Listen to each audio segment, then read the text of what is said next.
OFW ka ba na palaging nauubos ang sweldo bago maipadala ang remittance sa pamilya?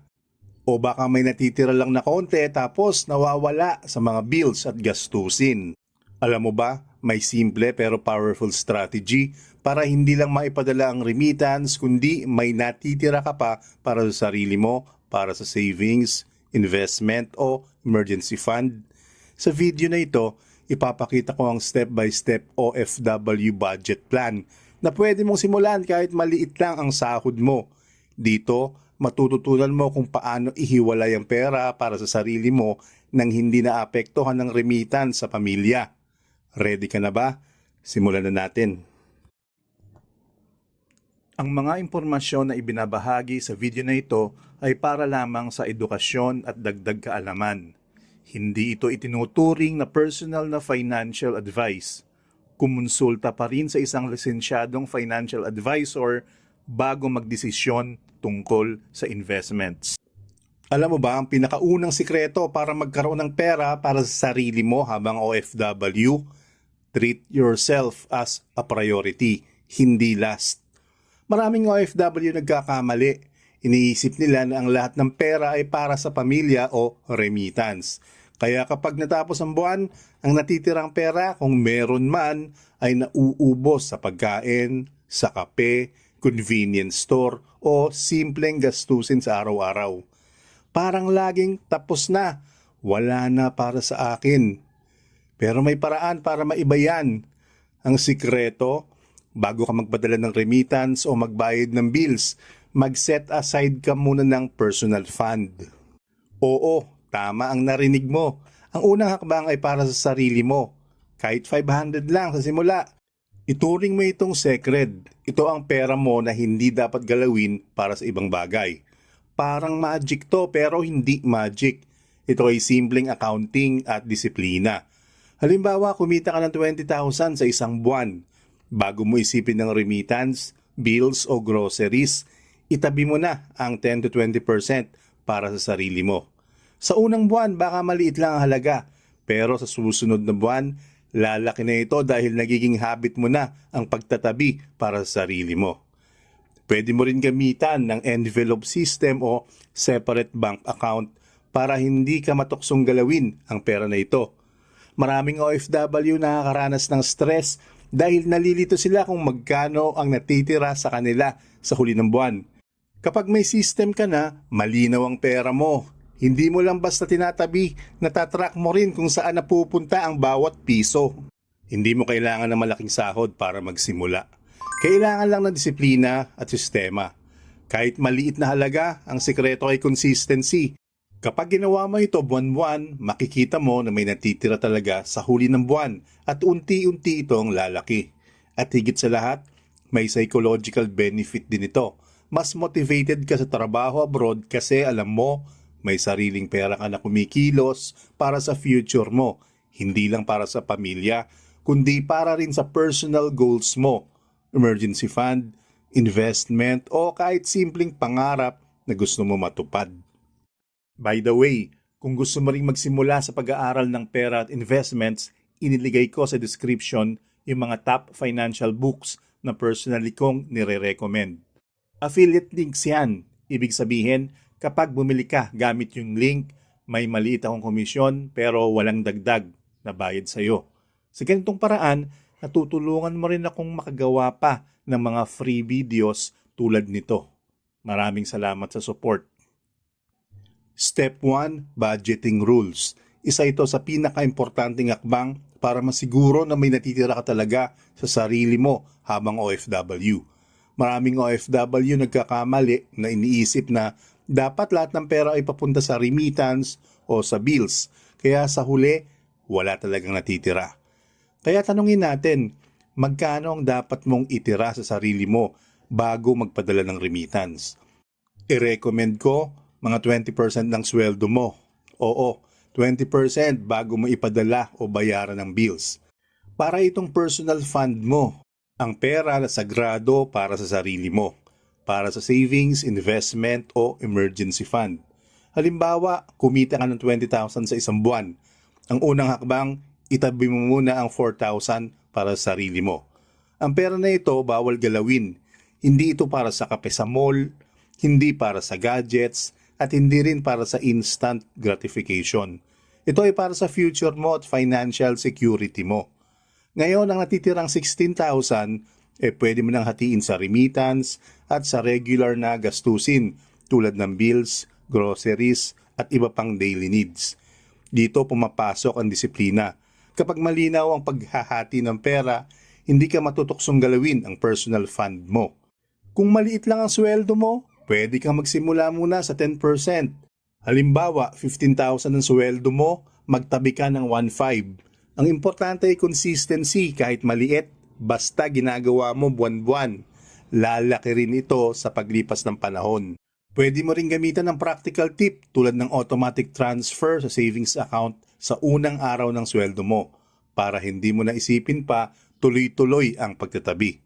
Isipin mo rin to bilang reward sa sarili. Habang nagtatrabaho ka sa abroad para sa pamilya, may pera ka pa rin para sa sariling goals. Maaabot mo ang pangarap na bahay, sasakyan, o retirement fund kahit konti lang ang kikitain mo ngayon.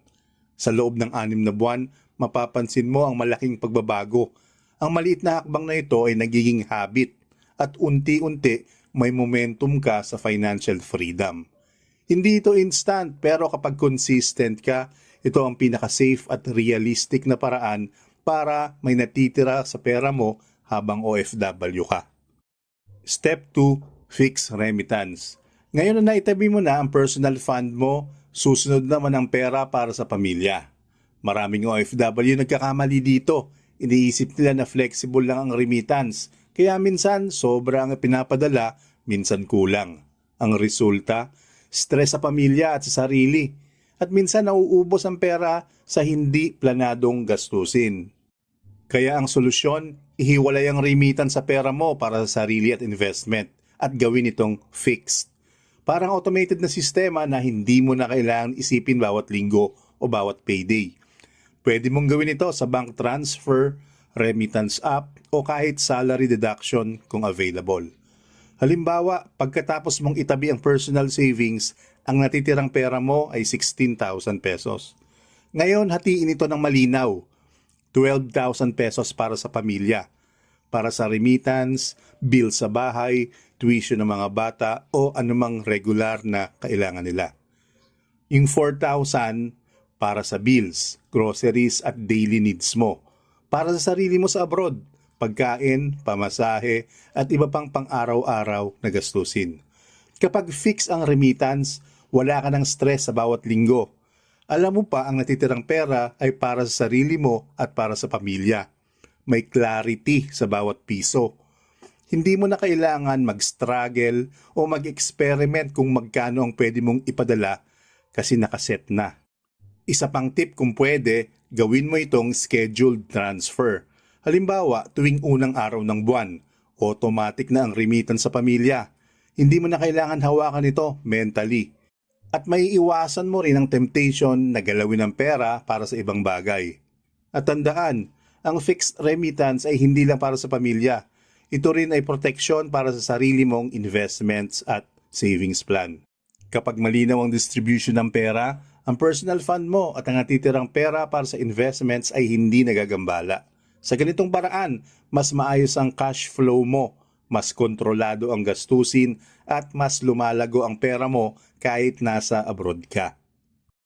Step 3, the non-negotiable fund.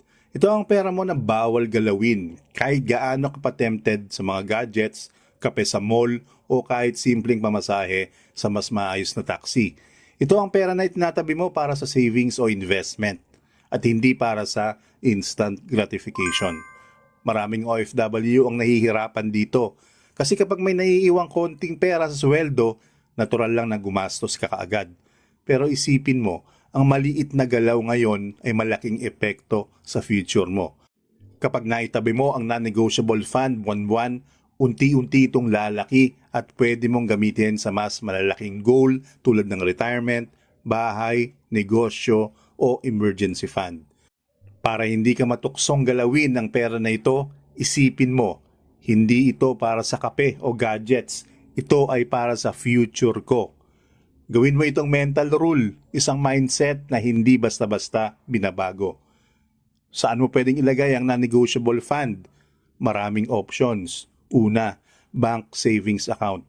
Safe, accessible, at pwede mo pa i-automate ang transfer. Pangalawa, Pag-ibig MP2. Kahit maliit na monthly contribution, guaranteed ang interest at lumalaki ito sa paglipas ng panahon. Pangatlo, stocks o mutual funds para sa long-term growth. Kahit konti lang ang inilalagay mo, pwede itong lumago exponentially sa loob ng ilang taon. Importante ang mindset. Ang pera na ito ay hindi para sa ngayon, kundi para sa mas malaking benefit sa hinaharap. Kapag nasanay ka rito, lalaki ang pera mo kahit maliit lang ang sweldo mo sa abroad. Isa pang tip para mas motivated ka, i-visualize ang goal mo. Halimbawa, isipin mo, 1 taon mula ngayon may 50,000 o 100,000 savings ka na hindi mo kailangang galawin. O sa loob ng 5 taon, pwede mo nang gamitin sa emergency, negosyo o ipon para sa future ng pamilya. Kapag malinaw ang goal, mas madali ang disiplina. Sa huli, ang non-negotiable fund ay hindi lang pera. Ito ay isang commitment sa sarili mo, isang kasunduan na kahit OFW ka, may pera ka rin para sa sarili mo habang pinapangalagaan mo ang pamilya mo sa Pilipinas. Ngayon, punta tayo sa pinaka-exciting na bahagi. Paano mo gagamitin ang natitirang pera mo para mag-grow ang savings mo? Hindi mo kailangan ng malaking sweldo o komplikadong investment strategy. Kahit maliit lang, pwede ka nang magsimula. Halimbawa, pagkatapos mong itabi ang personal fund at ihati ang remittance, may natitira ka pang 4,000. Pwede mo itong i-allocate ng ganito. Yung 2,000 pesos per month sa Pag-ibig MP2 o time deposit. Safe, garantisadong lumalaki at may interes na mataas kumpara sa ordinaryong savings account. Yung 1,000 pesos sa mutual funds o stock investment para sa long-term growth. Kahit maliit lang ang monthly contribution, sa paglipas ng taon, pwede na itong lumaki.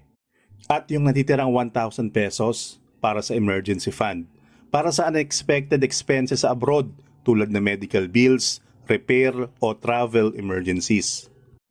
At ang pinakamagandang parte, kapag consistent ka, ang pera mo ay lumalaki habang hindi naapektuhan ang remittance mo sa pamilya.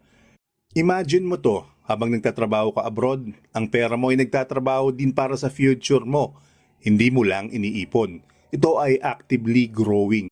Sa simula, baka maliit ang resulta. Pero sa loob ng 6 hanggang 12 buwan, makikita mo na ang tunay na epekto ng disiplina at consistency. Isa pang tip, gawing habit ang regular review ng investment mo. Hindi mo kailangan maging expert. Ang importante ay alam mo kung lumalaki ba ang pera mo at kung kailangan bang i-adjust ang allocation.